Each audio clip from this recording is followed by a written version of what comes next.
And that brings us to the golden arrow of consumption. This is the heart of the system, the engine that drives it. It is so important that protecting this arrow has become the top priority for both of these guys. That's why after 9/11, when our country was in shock, and President Bush could have suggested any number of appropriate things, to grieve, to pray, to hope. No, he said to shop. To shop! We have become a nation of consumers. Our primary identity has become that of being consumers, not mothers, teachers, farmers, but consumers. The primary way that our value is measured and demonstrated is by how much we contribute to this arrow, how much we consume. And do we? We shop and shop and shop, keep the materials flowing, and flow they do. Guess what percentage of total materials flow through this system is still in product or use 6 months after their date of sale in North America? 50%? 20? No. 1%. 1. In other words, 99% of the stuff we harvest, mine, process, transport, 99% of the stuff we run through the system is trashed within 6 months. Now, how can we run a planet with that level of materials throughput?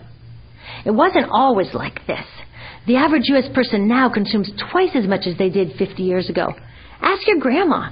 In her day, stewardship and resourcefulness and thrift were valued. So how did this happen? Well, it didn't just happen. It was designed. Shortly after World War II, these guys were figuring out how to ramp up the economy. Retailing analyst Victor Lebeau articulated the solution that's become the norm for the whole system.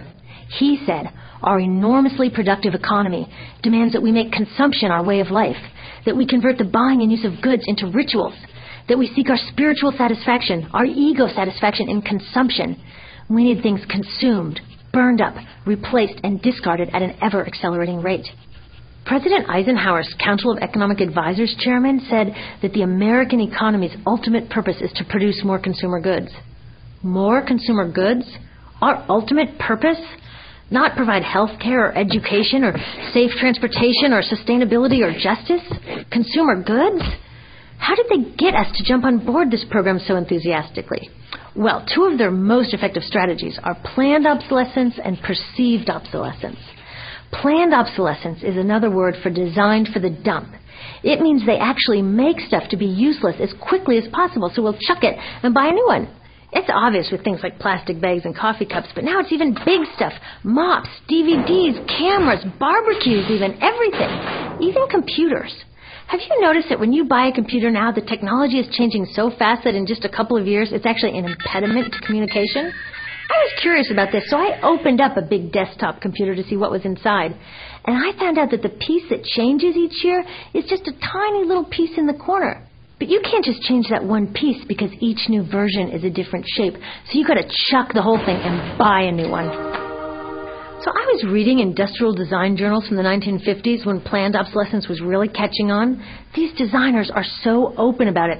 They actually discuss how fast can they make stuff break that still leaves the consumer having enough faith in the product to go out and buy another one. It was so intentional. But stuff cannot break fast enough to keep this arrow afloat. So there's also perceived obsolescence. Now, perceived obsolescence convinces us to throw away stuff that is still perfectly useful.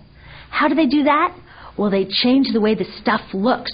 So if you bought your stuff a couple of years ago, everyone can tell that you haven't contributed to this arrow recently. And since the way we demonstrate our value is contributing to this arrow, it can be embarrassing. Like, I've had the same fat white computer monitor on my desk for 5 years. My coworker just got a new computer.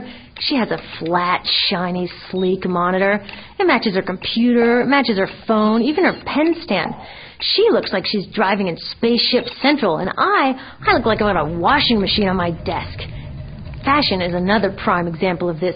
Have you ever wondered why women's shoe heels go from fat one year to skinny the next to fat to skinny? It's not because there's some debate about which heel structure is the most healthy for women's feet. It's because wearing fat heels in a skinny heel year shows everybody that you haven't contributed to that arrow as recently, so you're not as valuable as that person in skinny heels next to you, or more likely in some ad. It's to keep us buying new shoes. Advertisements and media in general plays a big role in this. Each of us in the U.S. is targeted with over 3,000 advertisements a day. We see more advertisements in 1 year than people 50 years ago saw in a lifetime. And if you think about it, what's the point of an ad except to make us unhappy with what we have? So 3,000 times a day, we're told our hair is wrong, our skin is wrong, our clothes are wrong, our furniture is wrong, our car is wrong, we are wrong, but it can all be made right if we just go shopping. Media also helps by hiding all of this and all of this. So the only part of the materials economy we see is the shopping. The extraction, production, and disposal all happens outside of our field of vision.